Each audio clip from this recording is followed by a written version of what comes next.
Nakaka-flatter kasi naiisip pa niya ako ang reaksyon ni Carla Abellana sa pagrereto sa kanya ni Chris Aquino sa kaibigan nitong doktor.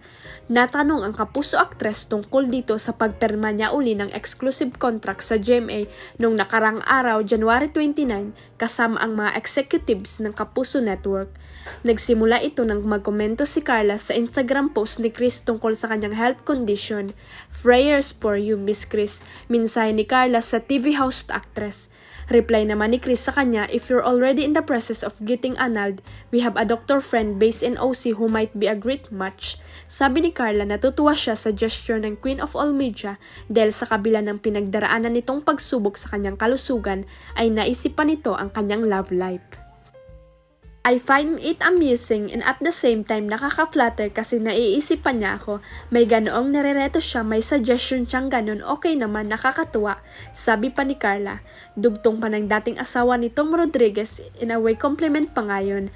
"Parang magandang gesture coming from na meron siyang naiisip para sa akin."